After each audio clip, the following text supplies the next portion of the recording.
On Larry King Now, I welcome back astrophysicist Neil deGrasse Tyson.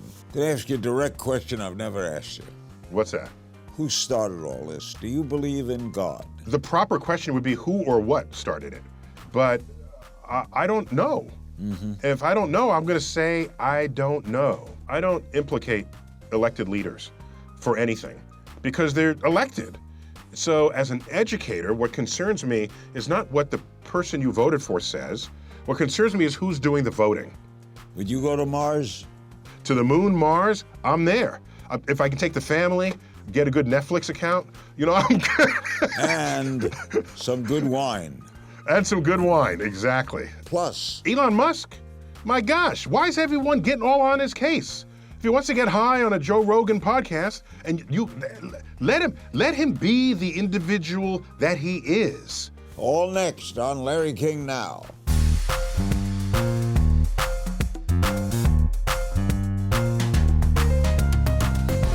Welcome to Larry King Now. He's in New York City, and we're thrilled to welcome back to the show Neil deGrasse Tyson. Thanks, Neil, Larry. Thanks for having me. Thank you, Neil. Neil's a recipient of the Stephen Hawking Medal, astrophysicist with the American Museum of Natural History, and director of the world-famous Hayden Planetarium. He hosts the Emmy-nominated show Star Talk and is the New York Times best-selling author of Astrophysics for People in a Hurry. The new book, and I'm putting it up on camera, is Accessory to War, the unspoken alliance between astrophysics and the military. Neil, good to have you with us. You wrote this with Avis Lang. Is she your researcher? Yeah, so she's a longtime editor of mine. I've written a series of essays for Natural History magazine. She actually has a background in art history and English, turned science enthusiast, became an editor for a science magazine, Natural History magazine, was tasked to me. So we have a long understanding of her making sure I say what I mean and mean what I say. And she's a great researcher. And I didn't want it to be Neil deGrasse Tyson sort of with Avis Lang or some sub. We were total co-authors on this book. The last time we were together was in Norway at the Starmus Festival. That was a lot of fun, where I learned you and your wife are wine experts. Well, we like wine. I think it's expert has such an attitude to it. Let me just say we're a wine enthusiast. How about that? And of course, since then, Stephen Hawking has left us. Right. What is his legacy? Well, it's on many fronts, I think. First, the fact that he just kept going. His death, for me, wasn't even so much a tragedy because none of us expected him to live that long. It was, and we said, oh, we don't know if he'll make it out of the 60s or the 70s or the 80s or the 90s or the 2000s. And for him to live well into his 70s, suffering from a condition that kills most people who have that condition much earlier than that, is a triumph of, is it his medical attention or is it his something about his genetics?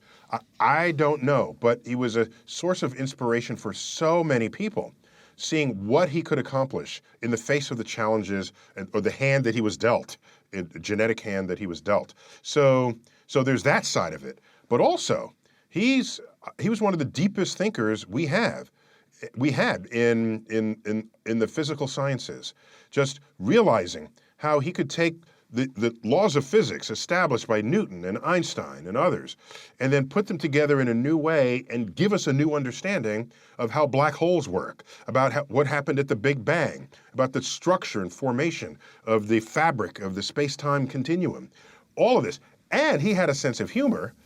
Yeah, he did. Yeah, he had fun with parody. He was parodied many times, and he didn't shy away from it. He embraced it. I think he was on The Simpsons, and I asked him once, what's something you don't know about? And he said, women. Oh, yeah, there you go. Okay, Neil, by the way, we're going to discuss, you became a rock star. Scientists don't become rock stars, right? No. Yeah, they don't. But let me remind you, though, that the word star in rock star refers to heavenly bodies. So they took our word to describe themselves when they get famous. Can I ask you a direct question I've never asked you?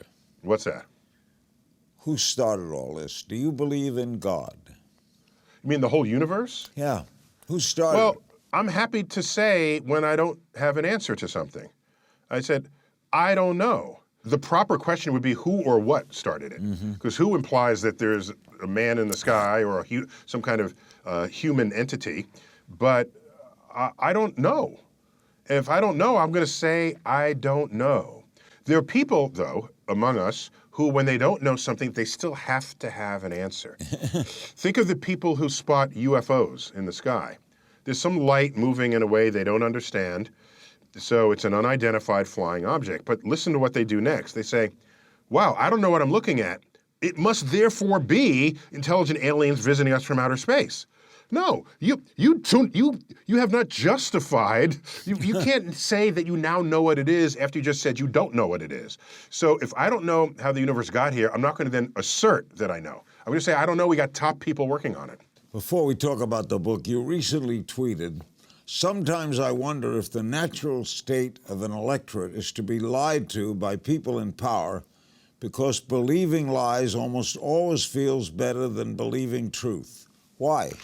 Why else would you lie to someone unless you don't want them to react negatively to the truth, right? If everything would be fine by telling the truth, we would all tell the truth.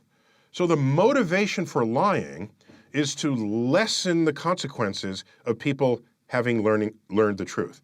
This is the number one reason I've ever seen people lie.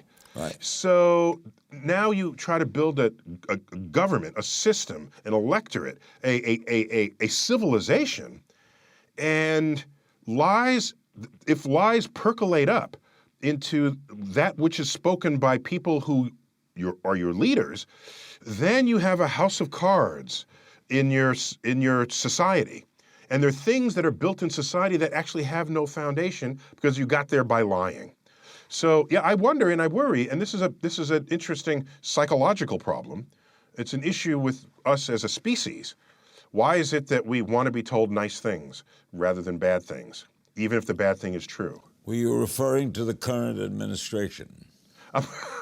I can refer to any administration. Everybody's lied at some point. Some lie more than others. And so that's why I made the general statement.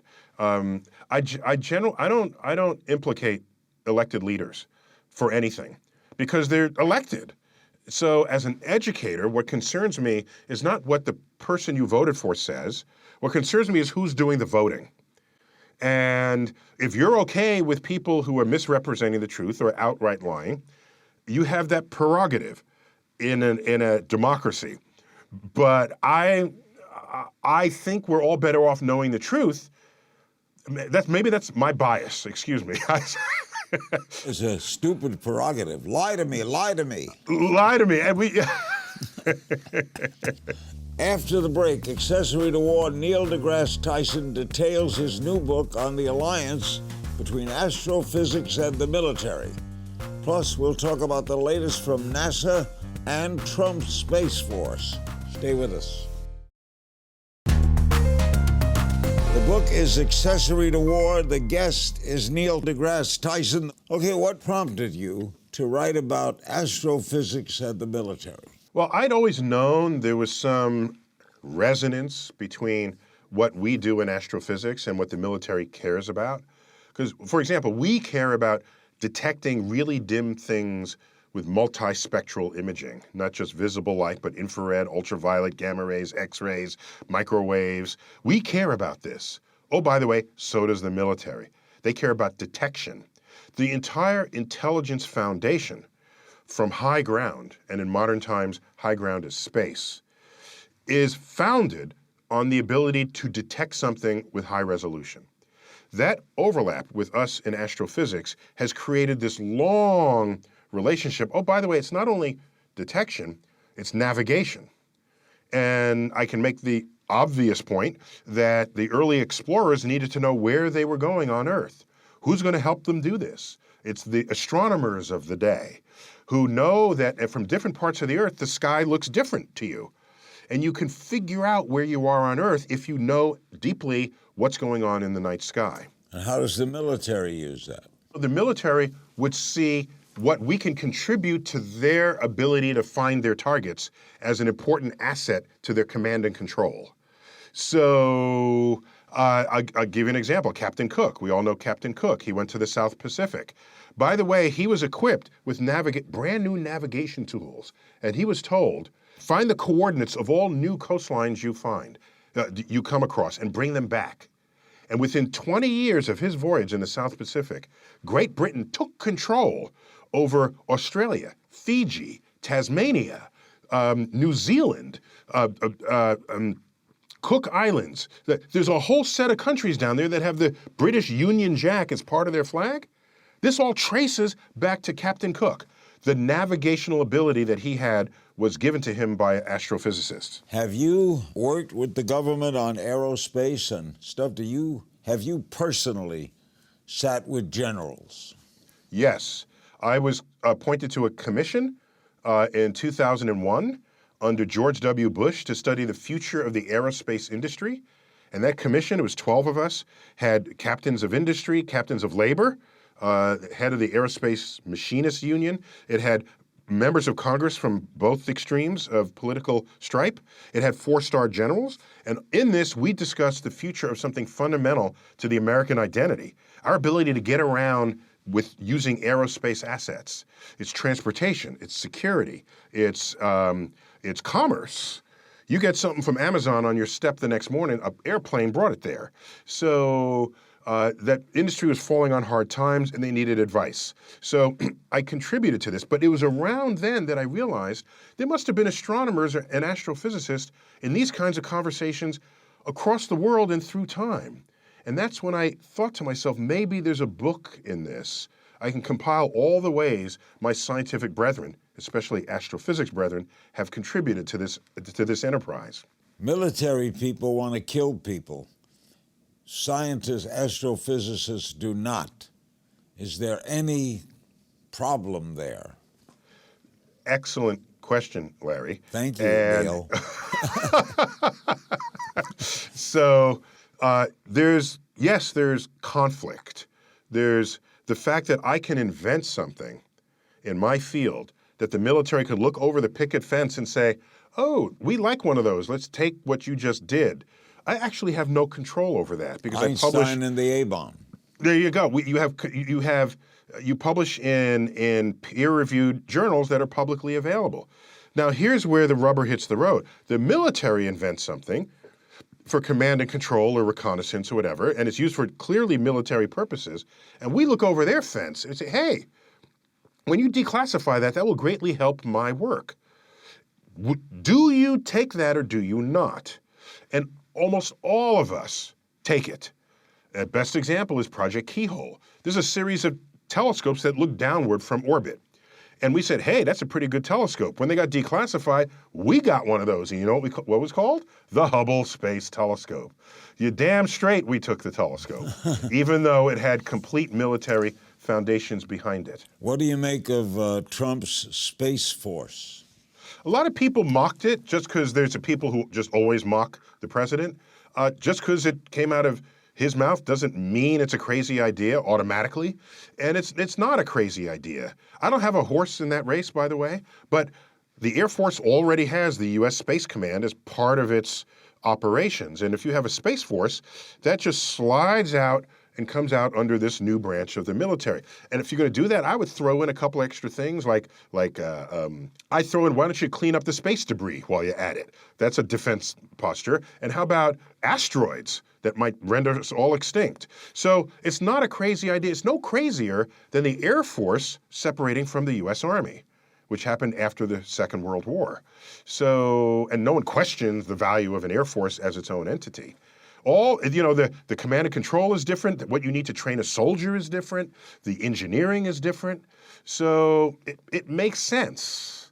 But I actually personally don't care one way or another. Next, a special round of If You Only Knew with astrophysicist Neil deGrasse Tyson. Can't wait to get at this, and you don't want to miss this book, Accessory to War. We'll be right back. We're back with Neil deGrasse Tyson. The book is Accessory to War, NASA's newest space exploration campaign. What do you make of it? It's called Low Earth Orbits, Further Moon Exploration, and Mars Missions. Well, so these ideas are things we thought would have all been in place back in the 1980s. You know, we went to the moon. We are now celebrating the 50th anniversary of moon launches.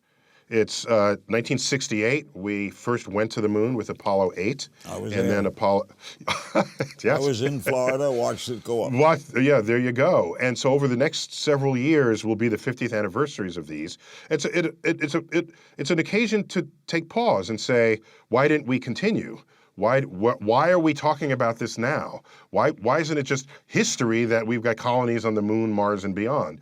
So one can get excited that NASA has these new initiatives, but I'm remained a little disappointed that these initiatives were not in place decades ago. But better late than never, for sure. Plus, we have private enterprise that is becoming a partner, a major participating partner in this exercise. These are people who had those dreams. They're like my age, maybe a little younger. They had these dreams, and now they're fabulously wealthy. They say, if the government's not going to do it, we're going to do it. Do you still get up in the morning and look at the sky? Anytime I exit any building in my life, I look up, day or night. Because sometimes you'll see the moon in the daytime. You also check the weather.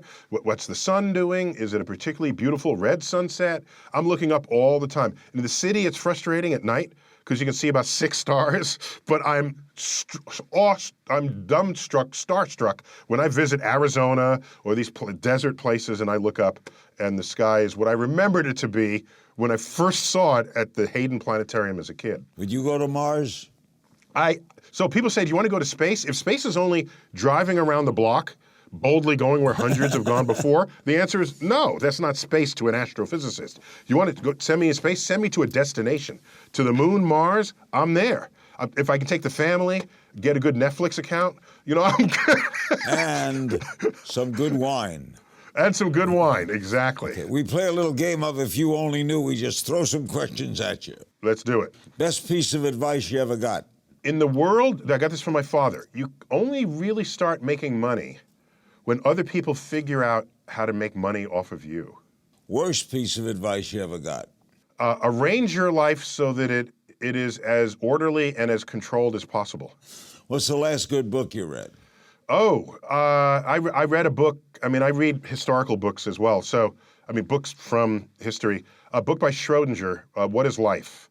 Published that maybe 60 years ago, a Nobel Prize-winning physicist. Is there something you long believed to be true and found out wasn't?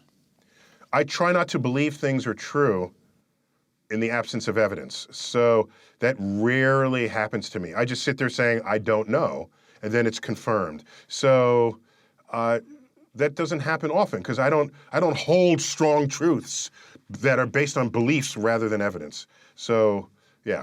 Something you've changed your opinion or mind about in the last decade?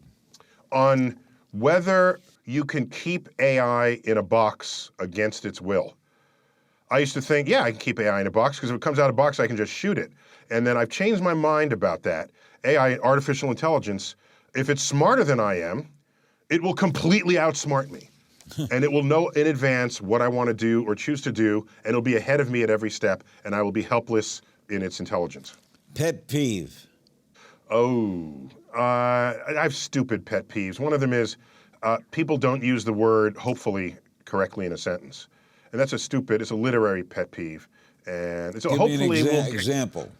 People say, oh, hopefully we'll get there on time. No, that's not how you use the word, okay? It's you travel to the game, hopefully, in the interest of getting there on time. You do it with hope, hopefully. You're full of hope. Yeah. So it's a stupid one, and I don't make a big deal of it, but I just don't use that word that way. That's you.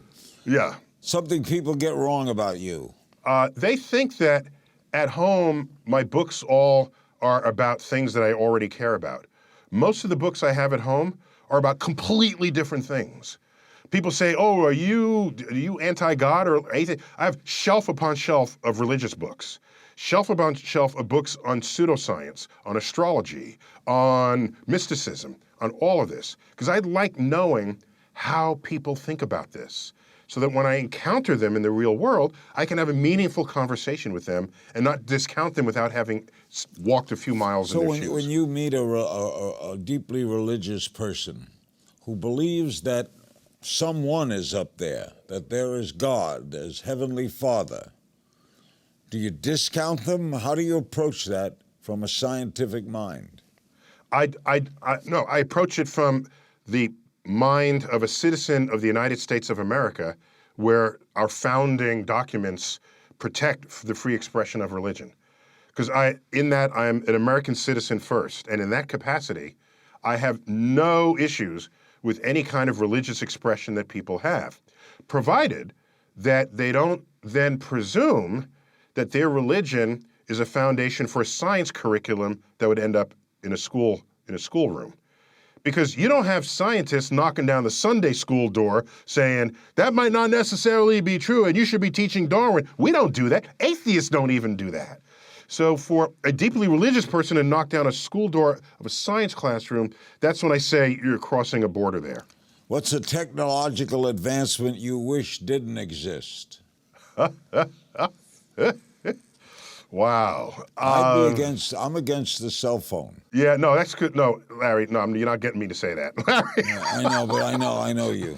I think there are too many video games.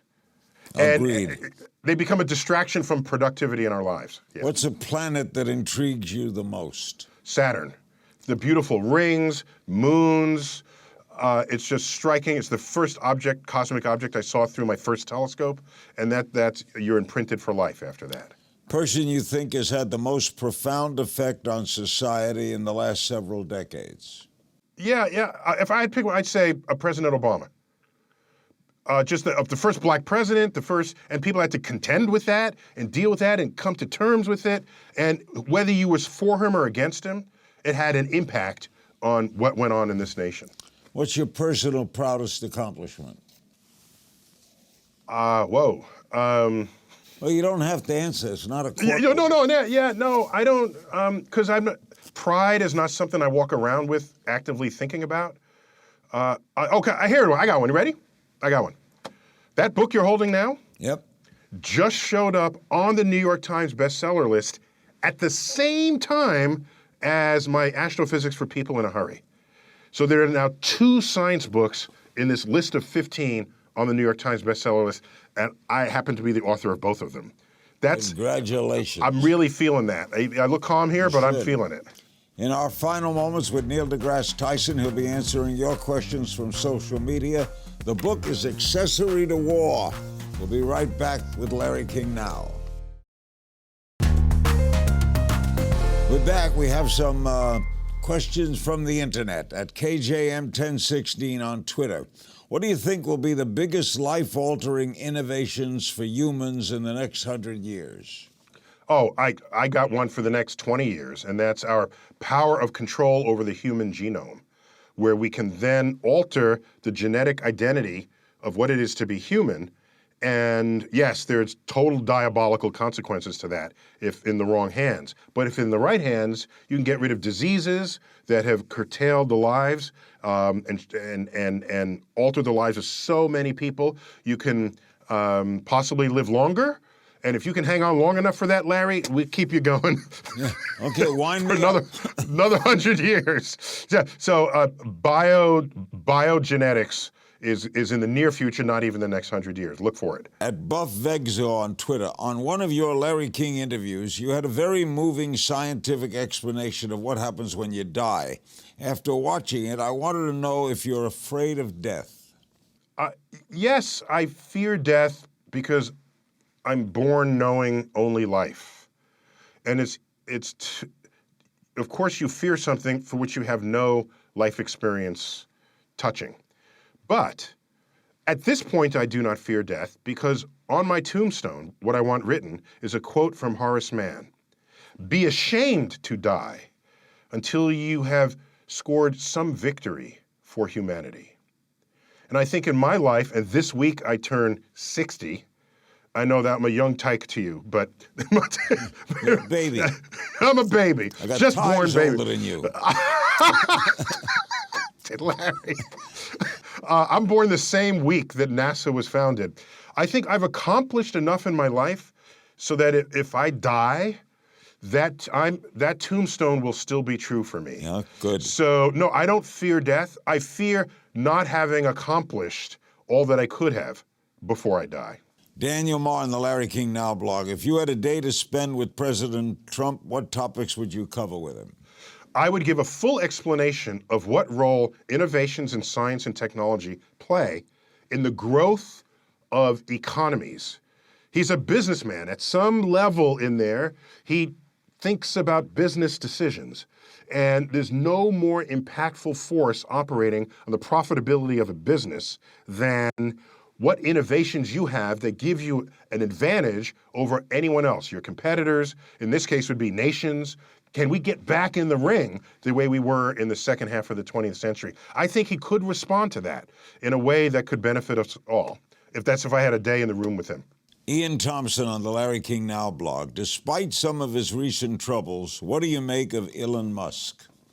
Oh, I think Elon Musk, my gosh, why is everyone getting all on his case? If he wants to get high on a Joe Rogan podcast, and you let him be the individual that he is.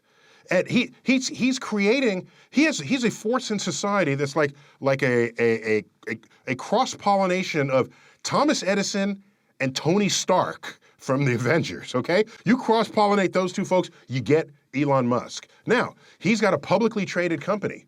You don't cross the SEC, okay? You must obey the regulations regarding your public company. But otherwise, give the man some space. Let him be an individual. What, do you want to homogenize him so he looks like any other person in a boardroom? What would that be?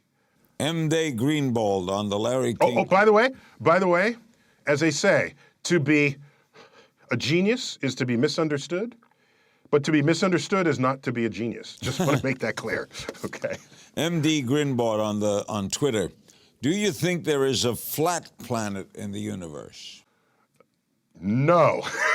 Let me say it louder. No. Lisa Dooley on the Larry King Now blog. Do you ever want to retire? Oh, retire. I mean, think about what retire means historically. It's you have some job. This is your labor. You're a farmer in the field. You work in a factory. And so you take vacations from that to get a break. You retire so you have some retirement income to not do this anymore. But suppose what it is you do is your first love. Then retirement is not some reward, it's punishment. Vacation is not some thing to escape from. It's like, when is my vacation over so I get back to doing what I really want to do? So, no, I'll do this to my grave. As you are, Larry. You're right. As Milton Berle once said when asked, do you want to retire? He said, retire to what? Neil, thank you so much, and congratulations on the book. And Larry, I'm delighted to even count you as a friend in the several times that we've spent time together. You're a great man. No, thank you. Big thanks to my guest, Neil deGrasse Tyson, coming to us from New York City. Be sure to get a copy of his new book, Accessory to War. And as always, you can find me on Twitter @KingsThing.